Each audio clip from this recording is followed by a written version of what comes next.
Video देखते हुए break आए, मजा नहीं आता। अभी डाउनलोड करें तक ऐप। और इस वक्त दिल्ली के उप मुख्यमंत्री मनीष सिसोदिया कर रहे हैं पत्रकारों से बातचीत।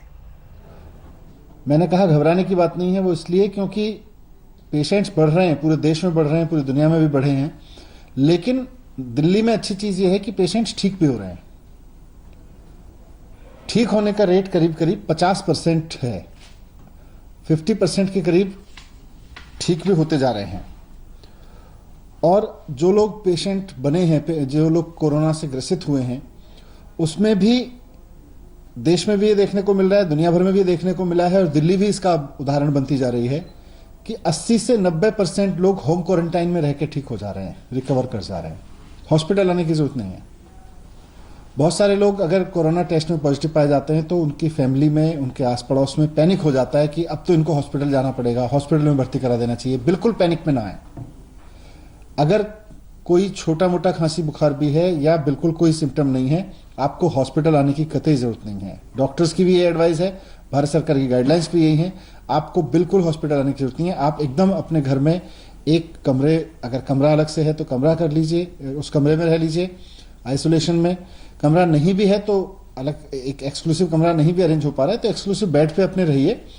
और ये समझ लीजिए, मैं सबको कहना चाहता हूँ, कई बार ये सुनने को मिलता है कि आस पड़ोस में भी लोग पैनिक में आ जाते हैं। मेरे पास भी बहुत मैसेज आते हैं, हमारे पड़ोस में एक कोरोना पेशेंट निकला है, कुछ करिए, उसको ले जाइए। बिल्कुल जरूरत नहीं है। वो कोई छुआछूत का ऐसा रोग नहीं है कि आपके आसपास में कोरोना हो गया और बस उड़ के आपके पास आ जाएगा। बिल्कुल नहीं आने वाला है। इवन आपके घर में भी अगर किसी को कोरोना है, कई लोग मुझे कहते हैं जी हमारे छूने से हो जाएगा। छूने से कोरोना नहीं होता है। कोरोना किसी तरह के इनटेक से होता है, वो भी तब जब कि आप उस कोरोनाग्रस्त व्यक्ति के किसी तरह से उसके ड्रॉपलेट्स हैं उनको थूक के ड्रॉपलेट्स को टच करें और उसको मुंह से या आंख से या नाक से किसी तरह से उसको इनटेक में ले लें, तब कोरोना होता है। ऐसा नहीं होता कि कोरोना वाले को छू दिया आपने तो आपको कोरोना हो गया, या कोरोना के ग्रस्त व्यक्ति का आपने कोई बर्तन उठा के इधर से उधर रख दिया, उसने चाय पी थी और आपने इधर से उधर रख दिया, कोरोना हो जाएगा। ऐसा बिल्कुल नहीं। जब तक अगर आप हाथ धो लेंगे तो बिल्कुल कोरोना आपके पास नहीं आएगा। तो इसीलिए मैंने कहा कि कोरोना के केस बढ़ रहे हैं, लेकिन घबराने की जरूरत नहीं है। कई बार पैनिक कॉल्स आती हैं बहुत ज्यादा कि साहब कोरोना हो गया है, अब हॉस्पिटल भिजवाइए। बिल्कुल आपको जरूरत नहीं है। आप घर में रह के भी ठीक हो सकते हैं। 80 से 90% लोग घर में बैठ के, घर में रह के आइसोलेशन में ठीक हो रहे हैं। दूसरा, सरकार की भी तैयारी है, उस पर अभी सत्येंद्र जी आपके पास बात रखेंगे कि किस तरह से सरकार की तैयारी है। लेकिन मूल बात यही है कि कोरोना के मामले ठीक हो रहे हैं। अच्छी बात यह है, भारत में और दिल्ली में विशेषकर आधे से ज्यादा लोग जितने कोरोना से ग्रसित हुए ठीक हो चुके हैं, और होम आइसोलेशन में रह के एक बहुत बड़ी संख्या में लोग ठीक हो रहे हैं। दिल्ली सरकार ने विशेष व्यवस्था की है कि अगर आप कोरोना ग्रसित हुए हैं, टेस्ट में पॉजिटिव आए हैं और आपका रिकॉर्ड अगर हमारे पास में है, तो फिर सरकार की ओर से आपको काउंसलिंग की जाती है, सरकार की ओर से आपके परिवार को काउंसलिंग की जाती है। तो वो इन्हीं बारे में है कि आपको घबराने की जरूरत नहीं है। बाकी और क्या डेटा है उस पर सत्येंद्र रखेंगे, और कैसे सरकार की तैयारी है। सबसे पहले तो मैं आपको बता दूं कि दिल्ली में अब तक कुल 17,386 पॉजिटिव केसेस हैं, जिसमें से जो कल 24 घंटे में आए हैं 1106 केसेस नए ऐड हुए हैं। रिकवर्ड जो लोग हैं दिल्ली में 7,846 लोग इस बीमारी से ठीक बिल्कुल हो चुके हैं, जिसमें 351 लोग कल ठीक हुए हैं। और जैसा कि अभी बताया मनीष जी ने कि टोटल डेथ दिल्ली में अभी तक 398 हो चुकी हैं। इसमें 13 डेथ 27 तारीख की हैं और बाकी जो डेथ हैं उससे पहले की हैं। जो हमारा हेल्थ बुलेटिन है उसमें 82 डेथ्स आज बताई जाएंगी, जिसमें से सभी डेथ्स जो हैं 32 अलग अलग डेज की हैं। 13 डेथ हैं 27 तारीख की और बाकी डेथ उससे पुरानी है। अगर चाहें तो मैं आपको कुछ बता सकता हूँ, जैसे 12 तारीख, 13 तारीख, 14, 15, 16, 17, 18, 19, 20 सभी दिनों में एक डेथ हुई है। तो दिल्ली के अंदर लगातार कई दिनों की डेथ थी, जिसमें सफदरजंग हॉस्पिटल की 52 डेथ ऐसी हैं जो कि काफ़ी पुरानी थी, जिनको उन्होंने हमारे को 2 दिन पहले दिया है, जिसको ऑडिट करके सारी की सारी डेथ को इसमें ऐड कर दिया गया है। मैं तैयारियों के लिए आपको बताना चाहूँगा, दिल्ली में लगभग 2100 लोग अभी तक हॉस्पिटल में एडमिट हैं और हमारे पास अब 5,000 से कुछ ज़्यादा बेड हॉस्पिटल्स में हैं, जिसमें 1400 बेड प्राइवेट हॉस्पिटल्स के अंदर और बाकी 3700 के करीब सरकारी हॉस्पिटल्स में है, जिसको लगातार हम इंक्रीज़ कर रहे हैं कैपेसिटी को। हमारा जो प्लान है इस हिसाब से कि जितने पेशेंट हॉस्पिटल में कम से कम उससे दुगने बेड जरूर होने चाहिए अभी, और उसी हिसाब से हम तैयारियां चला रहे हैं। दिल्ली के अंदर जो वेंटिलेटर्स के ऊपर पेशेंट हैं वो भी अभी 28 के करीब हैं, और वेंटिलेटर जो डेडिकेटेड किए गए हैं कोविड के लिए वो 300 से ऊपर हैं। तो अभी मेरे जैसे मनीष जी ने कहा कि अभी घबराने की आवश्यकता नहीं है। थोड़ा सा अगर आप कोरोना से ग्रसित हैं तो एक तो 3 चीज़ों का ध्यान रखिएगा: सोशल डिस्टेंसिंग, मास्क लगाना, पब्लिक में कभी भी जाना आना पड़े तो मास्क जरूर लगाइए, और तीसरा बार बार साबुन और पानी से हाथ धोइएगा। आप अगर इन्फेक्टेड हो गए हैं तो घर में अलग कमरे में आराम से रह सकते हैं, और लगभग इसको 2 हफ्ते लगते हैं ठीक होने के अंदर, और ज़्यादातर लोग बिना किसी मेडिकल इंटरवेंशन के भी ठीक हो रहे हैं। Thank you.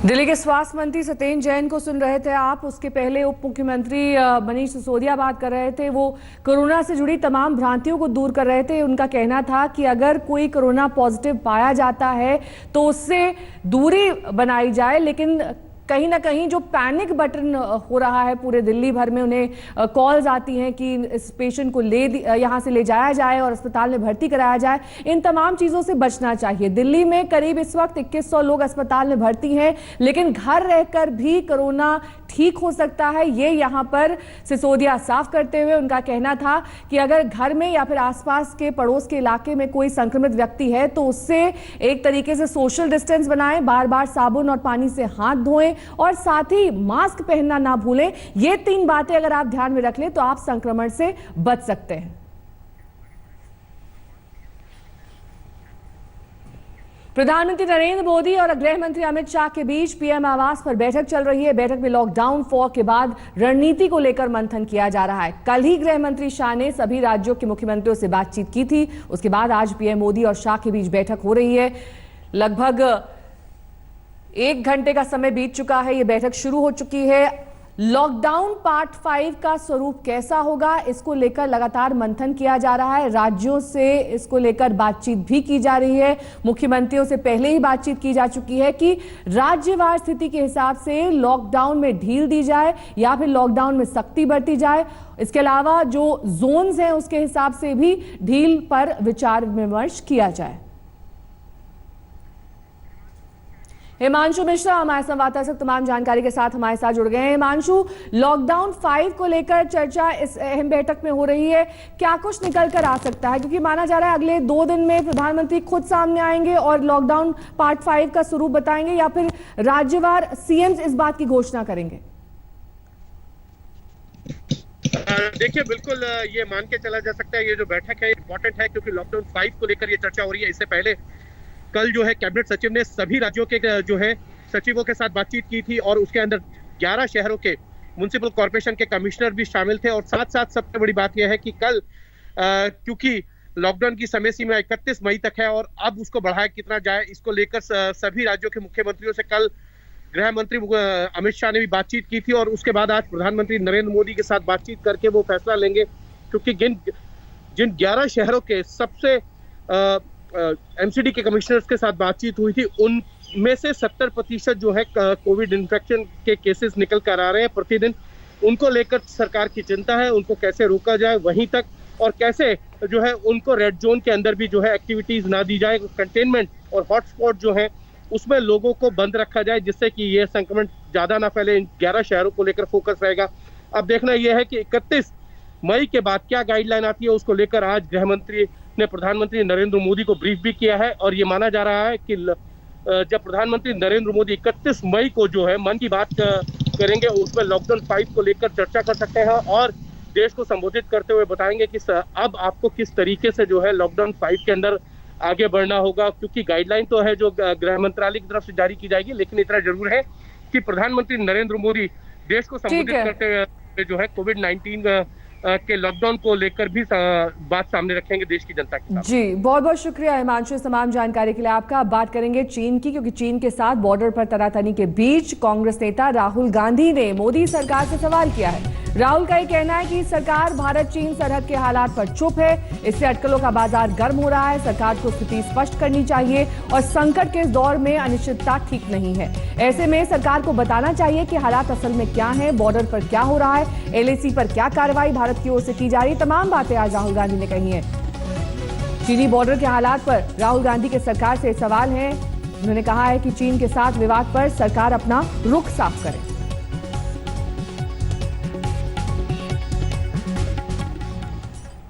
वहीं कांग्रेस नेता पीएल पुनिया ने पुलवामा में कार में विस्फोटक बरामद होने के मामले में सवाल उठाते हुए कहा कि आखिर उस हाई सिक्योरिटी जोन में विस्फोटक लदी कार वहां तक कैसे पहुंची।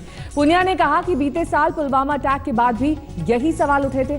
हालांकि हमने तब सवाल नहीं उठाया था क्योंकि ये बेहद दुर्भाग्यपूर्ण घटना थी, लेकिन इस बार जब ये कार विस्फोटक से लदी पाई गई है तो आखिरकार इतने बैरियर क्रॉस करके कैसे ये उस संवेदनशील इलाके में पहुंच गई। पुलवामा अटैक की तरह से जो एक्सप्लोसिव एक गाड़ी में मिले बताए गए, वो वहां तक वो गाड़ी एक्सप्लोसिव भर के पहुंच कैसे चली गई, ये भी एक जांच करने की आवश्यकता है। पहले जो पुलवामा अटैक हुआ था उस समय भी सवाल खड़े किए थे कुछ लोगों ने, हमने नहीं किया था, लेकिन लोगों ने मांग की थी बॉर्डर सील किया जाए या फिर नहीं, इसको लेकर अभी भी असमंजस की स्थिति बरकरार है, क्योंकि हरियाणा बॉर्डर सील होने के बाद गुरुग्राम में जाम के हालात बन गए हैं। गुरुग्राम दिल्ली बॉर्डर सील कर दिया गया, इससे पहले हरियाणा दिल्ली बॉर्डर सील किया गया था। गुरुग्राम बॉर्डर पर 1 किलोमीटर लंबा जाम देखा जा सकता है। 2 तस्वीरें आपके सामने हैं, गाजियाबाद बॉर्डर की और गुरुग्राम बॉर्डर की। दोनों ही बॉर्डर अब सील कर दिए गए हैं। हालांकि सूचना का अभाव है लोगों में, ये लोगों को मालूम नहीं कि सिर्फ अब एसेंशियल सर्विसेज वाले या फिर पास वाले ही बॉर्डर से गुजर सकेंगे। गाड़ियां जाम में फंस गई हैं, ट्रैफिक के चलते पास धारकों को भी हरियाणा में एंट्री लेने में दिक्कत हो रही है। वहीं दिल्ली गाजियाबाद बॉर्डर पर भी ऐसी ही स्थिति है। नमस्कार, आप देख रहे हैं लंच ब्रेक, आपके साथ हूं मैं नेहा बाथम। दिल्ली मुंबई कोरोना की नगरी बनते जा रहे हैं। क्या दिल्ली और मुंबई में कोरोना के केसेस बेकाबू हो रहे हैं? आज इस बुलेटिन में इसी पर बात करेंगे, लेकिन सबसे पहले दिल्ली की बात कर लेते हैं, क्योंकि ताजा आंकड़ों के मुताबिक दिल्ली में पिछले 24 घंटे में कोरोना के कुल 1106 मामले सामने आए हैं। 24 घंटे में 13 लोगों की जान गई है। अब से कुछ ही देर पहले एक प्रेस कॉन्फ्रेंस के जरिए दिल्ली के स्वास्थ्य मंत्री सतेंद्र जैन ने ये तमाम आंकड़े पेश किए। सबसे पहले तो मैं आपको बता दूं कि दिल्ली में अब तक कुल 17,386 पॉजिटिव केसेस हैं, जिसमें से जो कल 24 घंटे में आए हैं 1106 केसेस नए ऐड हुए हैं। रिकवर्ड जो लोग हैं दिल्ली में 7,846 लोग इस बीमारी से ठीक बिल्कुल हो चुके हैं, जिसमें 351 लोग कल ठीक हुए हैं। और जैसा कि अभी बताया मनीष जी ने कि टोटल डेथ दिल्ली में अभी तक 398 हो चुकी हैं। इसमें 13 डेथ 27 तारीख की हैं और बाकी जो डेथ हैं उससे पहले की हैं। जो हमारा हेल्थ बुलेटिन है उसमें 82 डेथ्स आज बताई जाएंगी, जिसमें से सभी डेथ्स जो हैं 32 अलग अलग डेज की हैं। 13 डेथ हैं 27 तारीख की और बाकी डेथ उससे पुरानी है।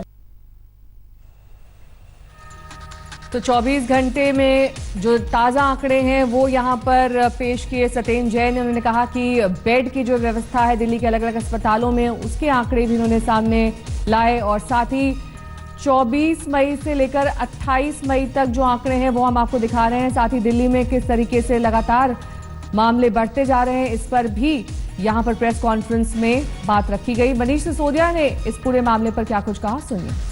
कोरोना से घबराने की बात नहीं है, चिंता की बात नहीं है। थोड़ा डर होना ज़रूरी है कि कोरोना हो सकता है, थोड़ा सेफ रखना अपने आप को ज़रूरी है कोरोना से बचाने के लिए, लेकिन इस तरह से मतलब किसी भी तरह के पैनिक में आने की ज़रूरत नहीं है। इस पे भी मैं अपनी बात रखूंगा, लेकिन उससे पहले आपके सामने डेटा रखना चाहता हूं कि कल कोरोना से दिल्ली में 13 डेथ हुई हैं। इसके साथ साथ 69 डेथ के मामले जो पुराने थे, किसी हॉस्पिटल में अलग अलग समय पर डेथ हुई, और उनकी जांच, उनके पूरी हमारी कमेटी ने जो जांच की या उन सब में या उन हॉस्पिटल से भी डिटेल मिली, वो और ऐड हुए हैं। तो ऐसे आप देखेंगे तो दिल्ली में होने वाली डेथ का जो टोटल है उसमें आज 82 डेथ एक्स्ट्रा दिखाई देंगी, लेकिन आज के बुलेटिन के हिसाब से जो कल डेथ हुई हैं एक्चुअली दिल्ली में वो 13 डेथ हुई हैं कोरोना पीड़ित मरीजों की। बाकी जो 69 डेथ हैं वो पिछले 34 दिन में अलग अलग समय पे जहां हॉस्पिटल्स में डेथ हुई वहां की सूचना हमने सब इकट्ठी कराई, तब वहां से मिली हैं। इसमें से 52 मामले तो सफदरजंग हॉस्पिटल के थे, बाकी कुछ अन्य अस्पतालों के भी थे 69 में से, जो पिछले 34 दिन के अंदर वहां पे डेथ हुई, लेकिन वो किसी कारण तक हम तक नहीं पहुंच पाई। तो ये लगातार दूसरा दिन है जब दिल्ली में 1000 से ज्यादा मामले बढ़े हैं। कल यह आंकड़ा 1024 था। दिल्ली में पिछले एक हफ्ते में कोरोना केसेस कैसे बढ़े हैं, इस रिपोर्ट के जरिए देखिए।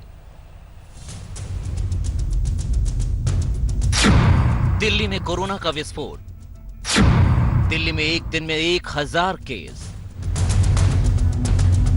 थोड़ी बढ़ोतरी हुई है, लेकिन चिंता की कोई बात नहीं है। पहली बार एक दिन में 1000 से ज्यादा केस। क्या दिल्ली में बेकाबू हुआ कोरोना? अगर कोरोना होता रहे और लोग ठीक हो के अपने घर जाते रहें तो चिंता करने का कोई विषय नहीं है। कोरोना मुक्त कैसे बनेगी दिल्ली?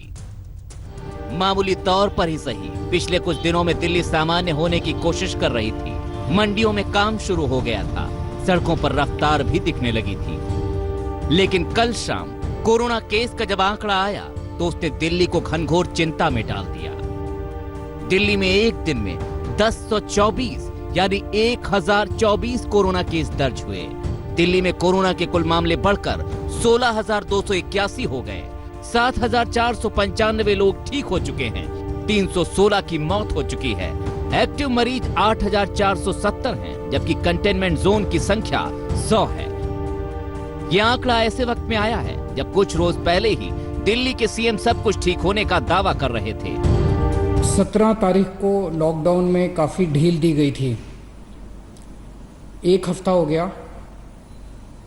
आज एक हफ्ते के बाद मैं ये कह सकता हूं कि स्थिति नियंत्रण में है और कोई भी घबराने वाली बात नहीं है।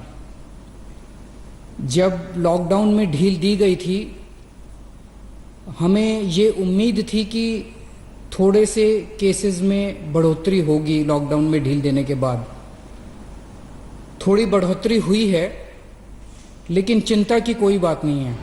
केजरीवाल कह रहे हैं घबराने की कोई बात नहीं, लेकिन आंकड़े देखिए। 22 मई को 660 केस, 23 और 24 मई को कुछ गिरावट का रुझान, लेकिन 25 मई को आंकड़ा 600 के पार चला गया। फिर 24 मई को भारी गिरावट। इसके बाद लगातार 2 दिन में कोरोना केस में उछाल नजर आता है।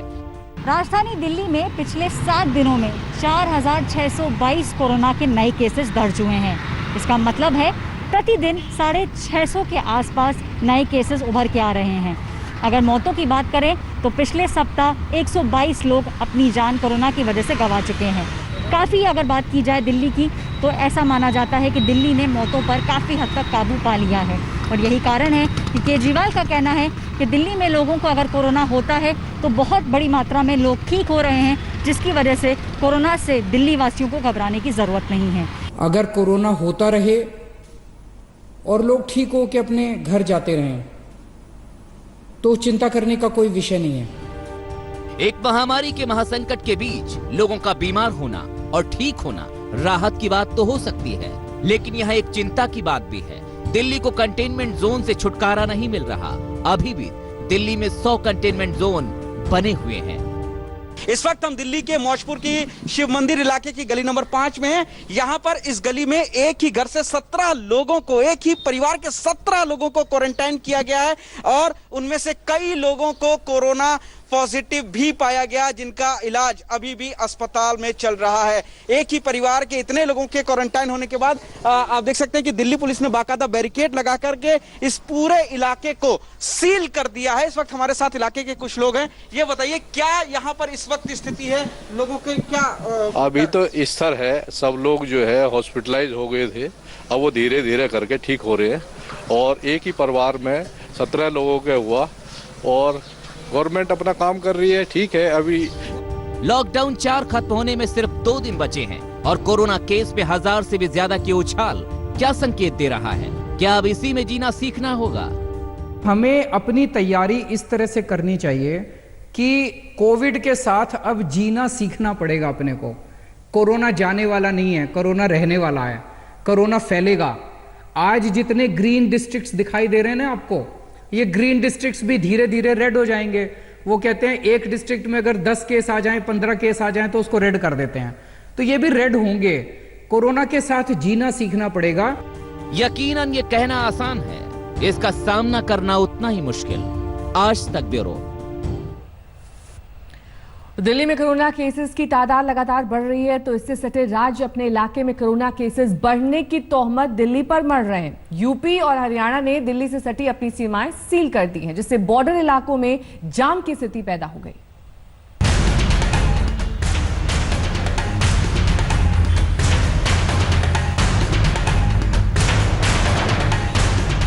लंबे लॉकडाउन के बीच जिन लोगों को बगैर किसी रोक टोक ड्राइव करने की आदत पड़ चुकी थी, उनके लिए अब दिल्ली की सीमा में घुसना या दिल्ली की सीमा से सटे राज्यों में प्रवेश करना मुश्किल टास्क बन गया है।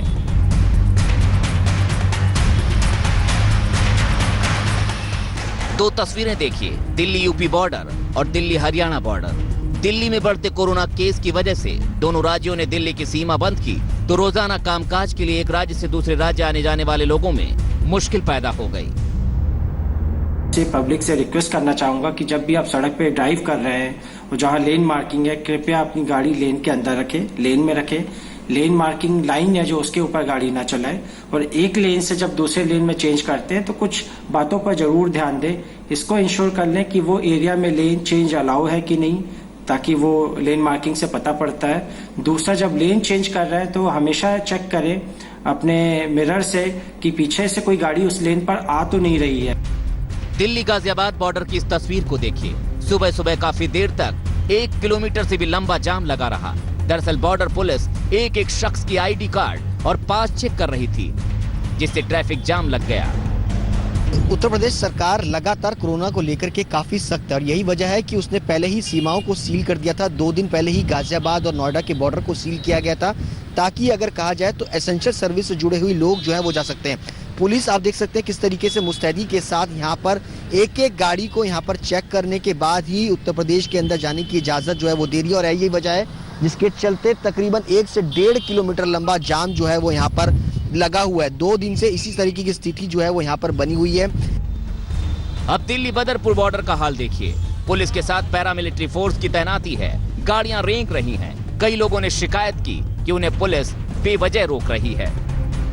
पर पैरामिलिट्री फोर्स को लगा गया। देखिए बाकायदा जिस तरीके से पास दिखाने के बाद ही लोगों को फरीदाबाद में यानी हरियाणा के सीमा में अंदर घुसने दिया जा रहा है। सिर्फ अधिकृत पास वाले लोग ही अब हरियाणा के अंदर जा सकते हैं, और ये वजह है कि अनिल विज ने कहा है कि ज्यादातर जो मामले 80% हरियाणा में बढ़े हैं, उनकी वजह वो लोग हैं जो लोग हरियाणा के रहने वाले या दिल्ली के रहने वाले दिल्ली से आना जाना कर रहे हैं। और दिल्ली चूंकि रेड जोन में है, ऐसे में दिल्ली की वजह से ही हरियाणा में ज्यादातर मामले बढ़। दिल्ली के साथ लगते जिलों की बॉर्डर्स पर बिल्कुल भी ढिलाई ना की जाए, क्योंकि रोज 30-30, 40-40 गुड़गांव में बढ़ रहे हैं, 25-25, 30-30 फरीदाबाद में बढ़ रहे हैं।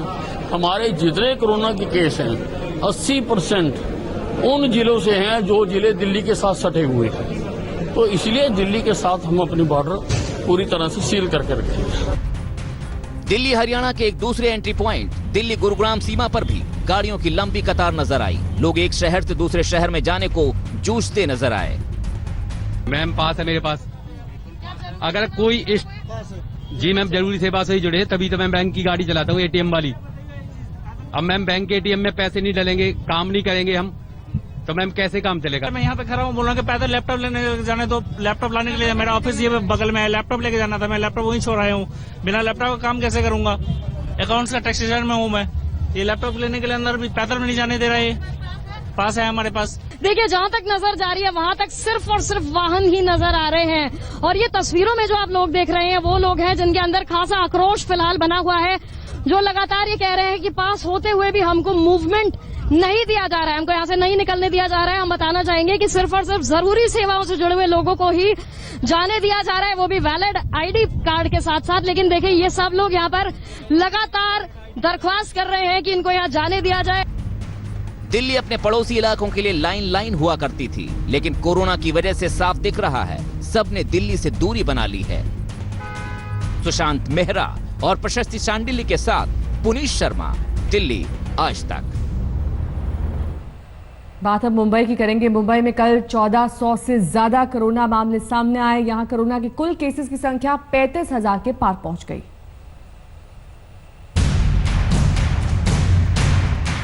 मुंबई का धारावी इलाका एशिया की सबसे बड़ी झुग्गी बस्ती में से एक धारावी मुंबई की टेंशन बढ़ा रही है। मुंबई का नाम अगर देश का कोरोना कैपिटल पड़ने लगा है तो इसमें बड़ा योगदान धारावी का भी है। मुंबई में कल कोरोना के 1467 केस सामने आए। अब तक 35,485 केस आ चुके हैं। इनमें 25,694 एक्टिव केस हैं। 38 लोगों की मौत से मुंबई में कोरोना से मरने वालों का आंकड़ा 1,135 हो गया है। आज मुंबई की स्थिति अगर हम देखें तो मुंबई में अस्पताल नहीं मिलता, बेड नहीं मिलता, एम्बुलेंस नहीं मिलती, लोग रास्तों पर मर रहे हैं। कुल मिलाकर अगर हम देखें तो सरकार ने जो चीजें करनी चाहिए थी, क्योंकि एक स्पाइक आएगा इसकी इत्तला सरकार को दी गई थी और कम से कम 1-1.5 महीना पहले दी गई थी, और इस स्पाइक के लिए तैयारी आपको करनी पड़ेगी ये भी बताया गया था। पर दुर्दैव से सरकार ने उसको अंडर एस्टिमेट किया और वो तैयारी नहीं की। चिंता की बात यह है कि मॉनसून आने वाला है, इसके बाद क्या होगा? पहले सप्ताह में ही मॉनसून मुंबई में दस्तक दे देगा, यानी जी नॉर्थ वार्ड धारावी जहां पर हम मौजूद हैं, ये प्रशासन के लिए और सरकार के लिए और ज्यादा सरदर्द का सबब बन जाने वाला है। सरकार आखिर क्या करे क्या ना करे, उसके सामने ये बड़ा सवाल है। मुख्यमंत्री उद्धव ठाकरे कह चुके हैं कि लॉकडाउन हमेशा के लिए नहीं चल सकता।